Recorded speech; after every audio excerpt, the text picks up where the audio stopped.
ध्याये नित्यं महेशम् रजतगिरिनिभं चारुचन्द्रावतंसम् रत्नाकल्पोज्ज्वलाङ्गम् परशुमृगवराभीतिहस्तं प्रसन्नम् पद्मासीनं समन्तातस्तुतममरगणैर्व्याघ्रिकृत्यं वसानम् विश्वाद्यं विश्वबीजं निखिलभयहरं पंचवक्त्रं त्रिनेत्रं त्रिनेत्रम्। हर हर महादेव। ओम नमः शिवाय। सावन का पावन माह चल रहा है। आप सभी शिव भक्ति में, आराधना में लीन हैं, खूब आनंद ले रहे हैं और आनंद का ही तो माह है, एक माह। यूं समझ लें कि ये एक माह शुद्धि का माह है, पूरे 11 माह के। और इन एक माह में आपने खूब भक्ति की, उपासना की, आराधना की, तो आपके वर्ष के अन्य 11 महीने जो हैं वो पवित्र होंगे। आपके अंतःकरण में सुचिता जागृत होगा और इसीलिए तो सावन का पावन माह आता है। चारों तरफ हर हर महादेव, जय शिव शंभो की गूंज हो जाती है और मन में आह्लाद आता है, क्योंकि शिव सौंदर्य के रूप है। शिव सौंदर्य है, शिव सुंदर है, प्रारूप ही तो सौंदर्य के। वो भयंकर भी है, इसलिए भैरव कहलाते हैं। जीवन के प्रत्येक आयाम में शिव की उपयोगिता है। सज्जन भी उनको पूजता है, साधु मनीषी महात्मा उन्हें प्रेम करते हैं, तो दुर्जन राक्षस भी उनके बिना नहीं रह सकते। शिव ही तो पूरे ब्रह्मांड में प्राण का संचार करते हैं। शिव ही तो जीवनदायिनी शक्ति है। और जहां शिव नहीं, वो तो शव है, केवल शव। तो शिव की आराधना कैसे करें, क्या करें इस एक माह में कि बस जीवन उत्सव बन जाए और नैराश्य दूर दूर कहीं दूर चली जाए। सात्विक व्यवहार और सात्विक आहार को आप अपनी आदत बनाएं। हो सकता है कि आरंभ में आपके शरीर में आंदोलन हो, लेकिन धीरे धीरे ये आपकी आदत बन जाएगी। और जिसके जीवन में सात्विकता है, उसके जीवन के संघर्ष का विराम हो जाता है। शिव प्रसन्न होते हैं और आपके जीवन को सुंदर बना देते हैं। प्रयास करें कि इन एक माह तक के मांस और मदिरा का पान ना करें, बस खूब मौज करें। जीवन में यदि सफलता की प्राप्ति करनी है तो मंथन तो करना होगा। बिना मंथन के आज तक किसी ने कुछ ना पाया। और मंथन करने के लिए आपको संपूर्ण समाज को साथ लेना। मंथन जब आरंभ हुआ तो देवता और राक्षस, आप यदि ये सोचेंगे कि वो बुरा, वो दुर्जन, वो मेरे लायक नहीं, वो मेरे हिसाब का नहीं, तो आप जीवन में कभी सफलता रूपी अमृत को चख नहीं सकते। जैसी भी परिस्थिति हो, जैसे देश में है, जिस काल में, जिस योग में है, बस सदैव सबको अपनाना होगा। और मंथन ही तब आरंभ होता है जब आपके अंदर अपनाने का भाव हो, आपके अंदर सामंजस्य बनाने का भाव हो, आपके अंदर संतुलन का भाव हो। संतुलन में ही मंथन संभव है। याद रखें, जब आप मंथन करेंगे, मनोमंथन करेंगे, चिंतन करेंगे, तो विष अवश्य। ऐसा जरूरी नहीं कि आप अच्छा कार्य करें तो लोग आपकी प्रशंसा करें, आपकी वाहवाही करें। लोग आपको समर्थन दें। नहीं, जब आप अच्छे कार्य भी करते हैं तो लोगों की निंदा आपको सहनी पड़ेगी। निंदा रूपी विष निकलेगा ही, लेकिन आप चिंतित ना हो, भयभीत ना हो, बस शिव को याद करें, क्योंकि जहां शिव है वहां समाधान है। और जब मंथन आरंभ हुआ तो राक्षसों और देवताओं ने वासुकी नाग की रस्सी बनाई, मंदराचल पर्वत को मथानी बनाई।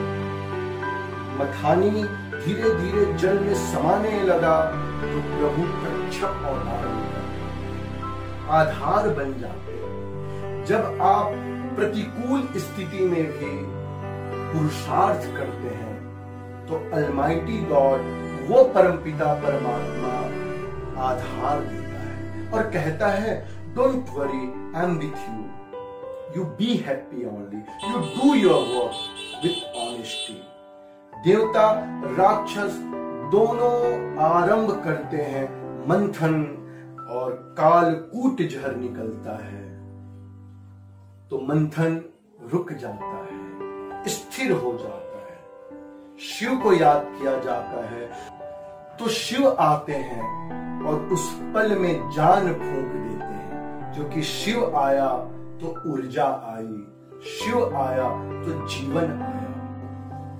इस सावन माह की बड़ी महिमा है और पुरातन काल से लेकर आधुनिक काल तक बड़े बड़े विद्वानों ने शिव जी की महिमा का खूब बखान किया। वेद उपनिषद भी नेति नेति कहकर अपने हाथ खड़ा कर देते हैं, लेकिन शिव महिमा कभी पूरी नहीं हो सकती। आइए हम शिव के इस महान आयाम से कुछ बातों को समझने का प्रयास करें। कुछ लोग मेरे पास आते हैं, कहते हैं, पंडित जी क्या शिव की आराधना में इतना ही पर्याप्त है कि हम शिवलिंगी में जल चढ़ाएं, तो दूध चढ़ाएं, तो शहद चढ़ाएं, क्या हमें रुद्राभिषेक करना चाहिए तो वो पर्याप्त है? मेरे साथियों, बंधुओं, सच कहता हूं, मंदिर जाना, शंख फूंकना, घंटी बजाना, शिव की आराधना, अर्चना, वंदना करना, शिवलिंगी में दुग्धाभिषेक करना तो उत्तम है और आपकी उपासना को बल देता है। लेकिन सही मायनों में यदि आपको शिव की भक्ति करनी हो और सही मायनों में आपको जानना है कि शिव कैसे प्रसन्न होते हैं, क्या करें कि शिव आपको आकर आलिंगन करे, तो मैं इतनी ही विनती करता हूं कि प्रयास करें कि आपका देह देवालय बन जाए, आपका हृदय गर्भगृह बन जाए और उसके बाद शिव को आप इस गर्भगृह में स्थापित करें।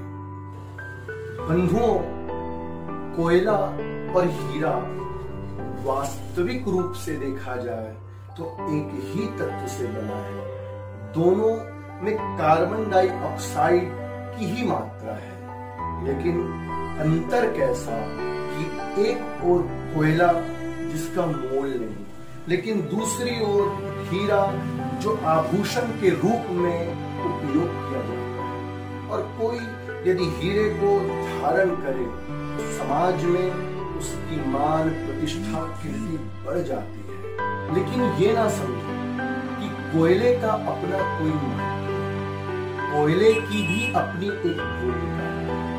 कोयला जब ऊर्जा देता है तो रसोई, कोयले से उत्पन्न ऊर्जा से आपके घर में टीवी, फ्रिज, एसी, तमाम प्रकार के संसाधन संचालित किए जाते हैं, टेक्नोलॉजी संचालित की जाती है। तो कोयले का भी अपना एक महत्व तो है, लेकिन वो कोयला है। बस उसी प्रकार आप इस दुनिया में आए हैं, इस सृष्टि में आए हैं, आप जीव है। जीव का अपना एक महत्व है और खासकर आपको यदि मानव देह मिला है, यदि आप मानव हैं, तो इस संसार में आपका कोई ना कोई प्रायोजन तो है। और और इसी प्रायोजन को पूर्ण करने की प्रक्रिया में आप आगे बढ़ें। लेकिन ये ना समझ ले कि केवल टीवी, फ्रिज, एसी और अन्य दुनिया की चीजों को ऊर्जा देना ही आपका एकमात्र लक्ष्य है। आपका लक्ष्य कुछ और है। सूर्य का प्रकाश जब हीरे के ऊपर पड़ता है तो हीरा उस प्रकाश को रिफ्लेक्ट करता है, लेकिन वहीं कोयला उसे सोख लेता है। बस यही बात इस सावन में हमें समझ जाना है कि हम जीव तो हैं, हम खूब उपलब्धि प्राप्त करें, पद प्रतिष्ठा मान समाज में हमारी जय जयकार हो, अच्छी बात है। हम हीरा बनने का केवल कोयला ही ना रहे, क्योंकि जीव में ही वो शक्ति है कि वो शिवत्व की प्राप्ति कर सकता है। और ये सावन जो है हम सभी जीव को शिवत्व की ओर अग्रसर होने के लिए अनुकूलता प्रदान करती है। मृत्यु तो आनी है, मृत्यु आएगी और सदैव जो आता है उसे जाना ही पड़ता है। लेकिन याद रखें, मृत्यु से पहले मृत्युंजय से भेंट हो जाए, ऐसा उपाय करने का अवसर ये सावन का माह है। खूब आराधना करें, खूब ध्यान करें, खूब भक्ति करें और सच कहता हूं, इस जीवन को उत्सव बना ले। रोज नित्य आनंद में रहे, मंगल गान करें। हर हर महादेव, जय शिव शंभु। आप सभी का जीवन खूब मस्त हो, व्यस्त हो और आप सदैव स्वस्थ रहें। जय शिव शंभु।